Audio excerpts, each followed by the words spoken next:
Welcome to the 2020 Anzac Address from the Department of General Surgery at Counties Manukau DHB. This is an annual tradition that has been in place since the turn of this century. Varying topics are covered in these talks over the years, but there is one overarching theme, that of remembrance. We must never forget those who served in the Great War between 1914 and 1918, and those who served in World War II between 1939 and 1945. Whilst no First World War veterans are still alive, there are Second World War veterans still amongst us. In their youth, they protected the old, the at-risk and the infirm. Now it is our duty to protect them in their advanced years.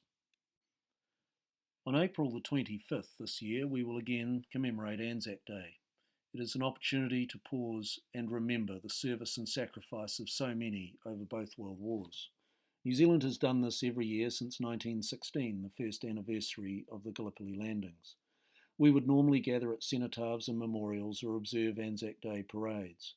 We obviously cannot do this year due to the circumstances of COVID-19. However, that does not stop us from remembering and, of course, to reflect on why we enjoy the freedoms of today. We do so in no small measure due to the sacrifices of so many so long ago.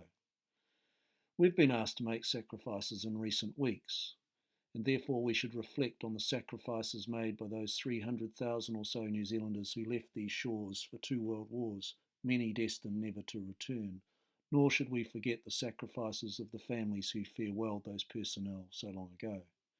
We should look to the future, and we should never forget why these people served. They served not because we were part of the empire or attached to the apron strings of Mother England. We served because it was the right thing to do. There are, in 2020, interesting parallels with some aspects of both world wars. In recent weeks, the role of our trainee interns in the hospitals has been challenged and debated in the face of the potential for an overwhelming COVID-19 pandemic. The health system has rightly been described as a national asset in many countries around the world, and personal protective equipment has come in for much debate and scrutiny. Pandemics are nothing new, and of course in 1918 the world faced the influenza pandemic known as the Spanish flu. In late 1914, the then fifth-year medical students at Otago Medical School wrote to both the university and the government offering themselves for overseas service in the war effort. Rather surprisingly, this offer was accepted, and these young men soon travelled to Egypt and ultimately landed on the Gallipoli Peninsula, where they functioned as stretcher bearers in the medical corps. All of these men survived their Gallipoli experience, which in itself is an incredible statistic. It's in stark contrast to that of a Turkish medical school who lost one entire year of graduates, all killed in action on the peninsula. In 2020, those trainee interns who were overseas when the global threat of COVID-19 was first identified were ordered home, both for safety and to continue their studies so they too can graduate and enter the medical workforce. In late 1915, at the conclusion of the Gallipoli campaign, those medical students who had served on the peninsula were similarly ordered back to New Zealand, and the photograph on the right is of some of these men on the transport home. They ultimately completed their studies and graduated, and the photograph on the left is of 21 of these men around the time they finished their studies. Many offered to return to the front, and perhaps the most famous surgeon amongst the graduating class who served on Gallipoli was Ken McCormick, who went on to become a Foundation Fellow of the Royal Australasian College of Surgeons. Ken McCormick returned to France and served on the Western Front throughout the remainder of the war, and then in the Second World War rose to command the New Zealand Medical Corps response overseas. Whenever a society is under considerable threat, planning must focus on the preservation of those key strategic assets that offer the only chance of victory.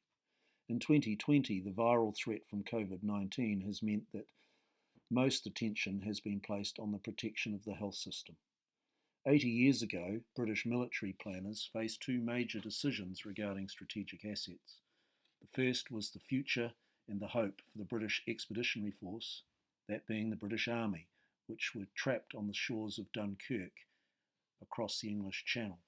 The second was how to defend Britain itself, once France had fully been defeated. At Dunkirk, the planners hoped to remove some of the 350 to 400,000 men who were trapped there. In an extraordinary display of coordination, planning, luck, and logistics, some 340,000 men were removed from the beaches over about a 10-day period, thus preserving the nucleus of the British Army from which a new key strategic asset could be built. Attention after the fall of France turned to the defence of Britain. It was obvious to both sides of the conflict that the Luftwaffe would need to defeat the Royal Air Force and destroy the fighter bases, particularly in the southern parts of the United Kingdom, if the Germans were to have essentially unrestricted access to cross the English Channel, mainly at its narrowest point around Dover. The key strategic asset, therefore, in the Battle of Britain was the Royal Air Force and its fighter bases.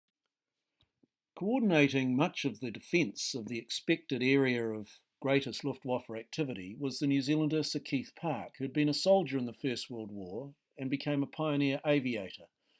He was in charge of 11 Fighter Group, which dominated the southeast of England, the area expected to come under most attention from the Luftwaffe, as the planes and fighter bases of the Royal Air Force were repetitively attacked. With his colleagues, he marshalled these limited reserves and orchestrated an incredible strategic victory over overwhelmingly superior German forces. Ultimately, the German High Command postponed and then cancelled the invasion of Britain. Sir Keith Park is remembered for his leadership qualities and his clear, unrelenting desire to achieve his one overarching goal, protection of the key strategic assets of the Royal Air Force. And whilst no comparison can be made between the challenges Sir Keith Park faced in 1940 and those faced in 2020 by our country, we are fortunate to have similar leadership and vision in our Director General of Health, Dr. Ashley Bloomfield. Much discussion and debate has revolved around personal protection equipment and its role and supply as we prepare for COVID-19 and its entry into the health system. In the First World War, the greatest development in personal protection equipment was probably the gas mask. This was necessitated following the first use of gas by the Germans in April 1915.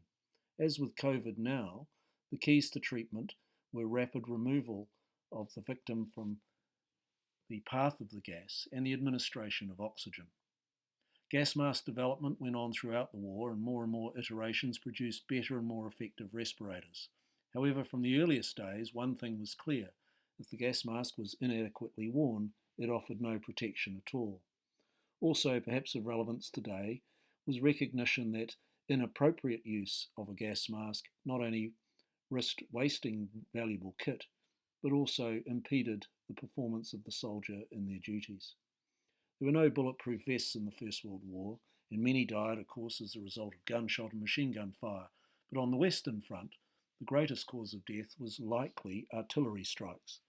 For a man caught in the open during an artillery strike, his best hope of survival was to find shelter and find it fast. Today we'd call this shelter in place. The photograph at the bottom of the screen is of 2 New Zealand soldiers in a dugout on the Western Front. This appears relatively superficial in nature, but of course we don't know how deep it may go further inside.